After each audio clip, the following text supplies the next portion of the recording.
ప్రపంచం ఇప్పుడు 3 ప్రధాన యుద్ధ క్షేత్రాల నడుమ ఆర్థికపరమైన సమస్యలను ఎదుర్కోబోతోంది.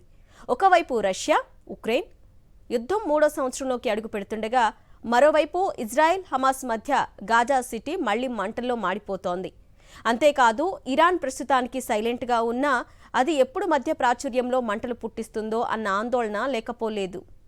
2022 ఫిబ్రవరిలో ప్రారంభమైన రష్యా యుక్రెయిన్ యుద్ధం ఇప్పటి వరకు 10 లక్షల మంది సైనికులు మరియు పౌరుల ప్రాణాలను హరిచేసింది.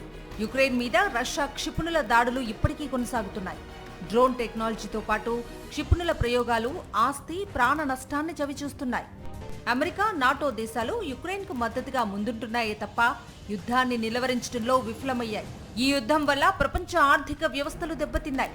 నూనె ధరలు, ధాన్యం కొరతతో పాటు యూరోప్లో శరణార్థుల సంక్షోభం తలెత్తింది. ఇదిలా ఉంటే గతేడాది అక్టోబర్లో ప్రారంభమైన ఇజ్రాయెల్ హమాస్ యుద్ధం ఇప్పటి వరకు 36,000 మందికి పైగా పౌరుల ప్రాణాలను బలి తీసుకుంది.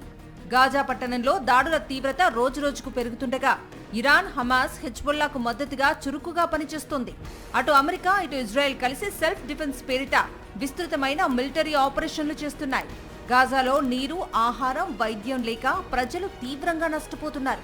10 లక్షల మందికి పైగా తాము నివసించే చోట్ల నుంచి తరలిపోయారు. యుక్రెయిన్లో మౌలిక సదుపాయాల విధ్వంసం వల్ల విద్యుత్, తాగునీరు, రవాణా వ్యవస్థలన్నీ ధ్వంసమయ్యాయి. IMF అంచనా ప్రకారం రష్యా యుక్రెయిన్ యుద్ధం వల్ల ప్రపంచ ఆర్థిక వ్యవస్థకు $1 ట్రిలియన్ పైగా నష్టం జరిగింది. ఈ యుద్ధాలు కేవలం ఆ దేశాల సమస్యలుగా కాకుండా ప్రపంచ శాంతి భద్రతలకు తీవ్రమైన ప్రమాదంగా మారుతున్నాయి. చిన్నారుల భవిష్యత్ నాశనమవుతోంది. వలసల ముప్పు, ఆర్థిక మాంద్యం, ఉగ్రవాదం, మానవ హక్కుల ఉల్లంఘనలు రోజురోజుకు పెరుగుతున్నాయి.